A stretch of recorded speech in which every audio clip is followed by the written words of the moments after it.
चार चार फेरे होते हैं आपका जी कहना हाँ, है? सात बिल्कुल। फेरे नहीं होते? 7 फेरे नहीं, 7 वचन है।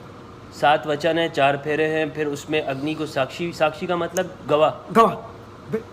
अस्सलाम वालेकुम दोस्तों, आज मेरे साथ महाराज विठल महाराज हैं।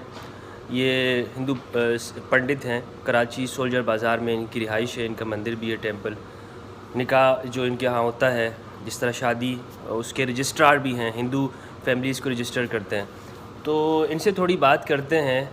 इन्होंने यहाँ हमारे साथ कॉन्फ्रेंस में शिरकत की, तो थोड़ा सा हमें बताएं कि ये क्या करते हैं और इनके यहाँ जो शादी होती है, जो हिंदुओं में मैरिज है, तो वो किस तरीके से होती है और उसमें क्या क्या चीज़ें ज़रूरी है।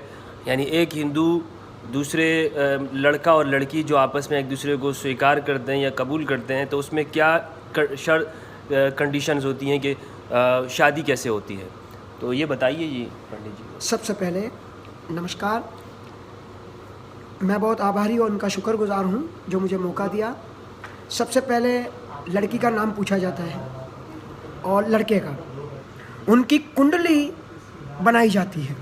जब दोनों की कुंडली एक सा मिलती है या उनके नंबर 19 या 25 या 20 होते हैं उनके नाम के द्वारा, फिर वहाँ लिखा जाता है। सबसे पहले उनकी उम्र भी पूछते हैं, उम्र लड़की की भी पूछते हैं और लड़के के। फिर उनके बर्थ सर्टिफिकेट बनाते हैं। फिर हम लगन पत्रिका बनाते हैं, जिनको कहते हैं तारीख। अब तारीख कोई 2 महीने पहले आते हैं, कोई 6 महीने पहले, कोई 1 महीने पहले अपनी तैयारी करते हैं और वो तारीख लेके निकल जाते हैं। अब जब निकल जाते हैं तो उसी तारीख में शादी की तैयारी होती है। जब शादी सारी तैयारी होकर शादी हो जाती है, तो जब मेरे पास आते हैं तो सबसे पहले हम दूल्हे का शनाख्ती कार्ड लेते हैं।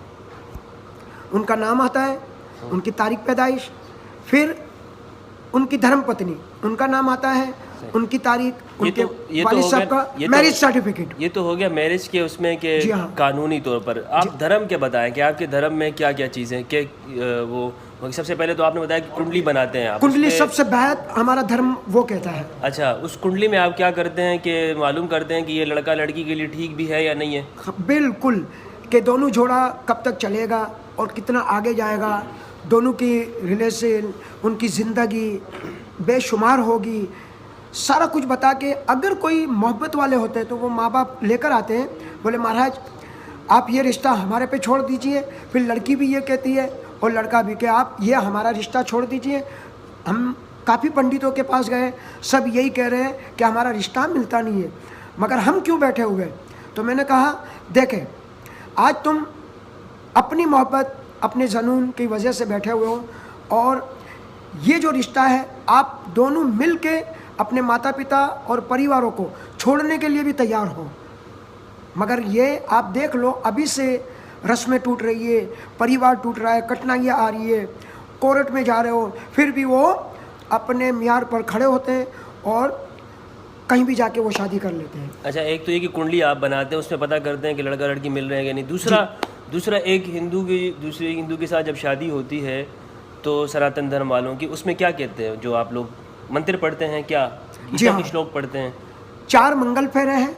चारों मंगल फेरे में अग्नि की, मतलब एक अग्नि का एक ज्वाला करते हैं। हाँ। उनको साक्षी रख के कुंड अग्नि को साक्षी मानकर जो कहते हैं, तो उसमें 7 फेरे लेते हैं। 4 फेरे हैं। अच्छा, 7 जो है हमारे जीवन के वचन है। अच्छा, वो फिल्मों में हमने देखा है। हाँ, वो 7 फेरे कहते हैं, मगर वो फिल्म बनाने वाले हैं। अच्छा। वो धर्म को ज़्यादा फॉलो नहीं करते हैं, सही है ना? अच्छा। उनको तो फिल्म बनानी है।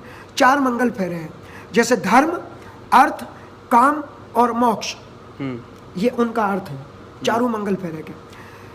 ठीक उसी प्रकार से 7 जो है वचन है। वचन के माने सौगन, कसम दिए जाते हैं। कसम दिए कि 3 वचन तेरे हैं, तू मुझे किसी भी हालत पर, आज तू मेरी खूबसूरती पे, कहीं मेरा एक्सीडेंट हो गया, ये मेरी खूबसूरती चले गई, तो तू मुझे छोड़ेगा? वो कहता है नहीं, आज से तू मेरे लिए एक ही है और तेरे लिए मैं एक ही हूँ। और मेरा जो हुस्न है, मेरा सजना जमरना, जितनी भी मेरी सजावट होगी वो केवल तेरे लिए होगी, पूरे समाज के लिए नहीं होगी। तीसरा वचन होगा, तेरा माँ बाप या तेरा घर कैसा भी है, मुझे उससे कोई नहीं है, केवल तेरे माँ बाप को भी मैं रखूँगी और तुम्हें भी आंखों का तारा बना के रखूंगी। 4था वचन लड़का देता है कि जिस तरह तू मुझे सेचती है, तेरे माता पिता भी इसी तरह, और तेरे परिवारों में मैं अपने दिलों में रख कर तुझे सेजूंगा, और तुझे कभी भी कोई दुख आने में तकलीफ नहीं दूंगा।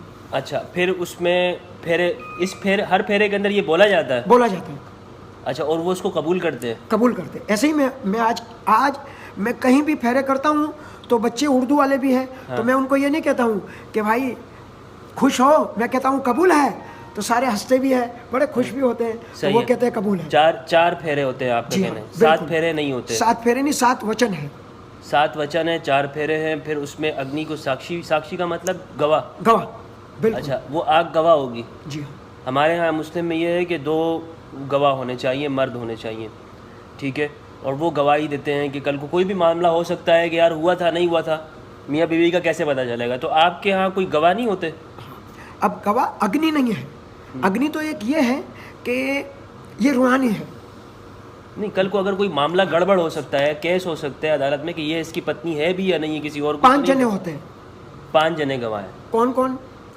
माता पिता, सही है, लड़के के, दूल्हा के और दुल्हन के माता पिता, 4 और जमाइत के, ये 4 हो गए ना? हाँ, और उनका मामू और इनके मामू, वो बिल्कुल वादे तौर पर आएंगे और वादा करेंगे कि हम इनके लड़ाई झगड़े में हम शामिल होंगे, सही। और सारा रिश्ता जो है हम टूटा हुआ भी बनाएंगे।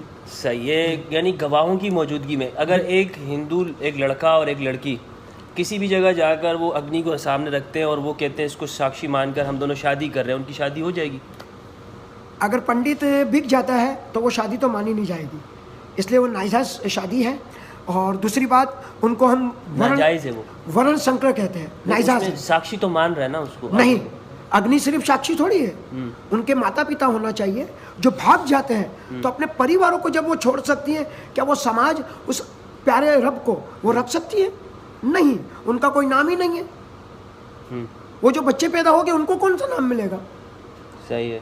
आज भी ऐसे हो रहा है, शादी करके कोई दूसरी खावन, अब औरत जो है वो दूसरे घर में चले जाती है, जब वो उसको छोड़ सकती है तो क्या उसको नहीं छोड़ सकती है? अच्छा, फिर ये बताइए कि इसके बाद वो हार पहनाया जाता है, मंगलसूत्र, क्या कहते हैं इसका सही शब्द क्या है? हार जो है ये वास्तव में वो है, इनको कहते हैं जयमाला।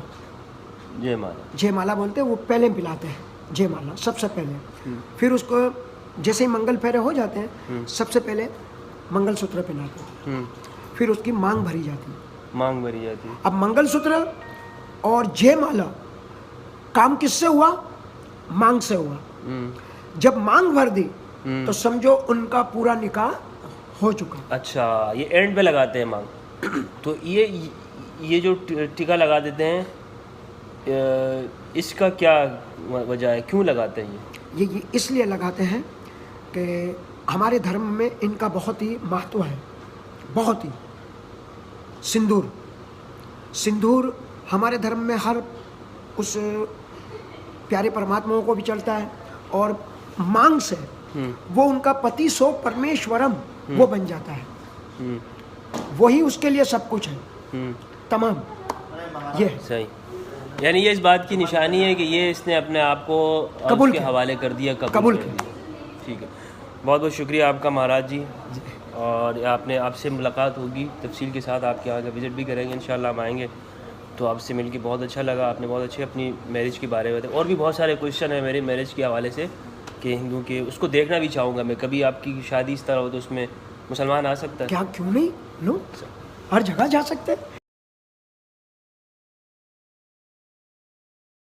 आपकी बेगम के साथ आ सकते हो, हाँ, आपकी धर्मपत्नी के साथ आ सकते हो। जी जी जी, बहुत शुक्रिया आपका।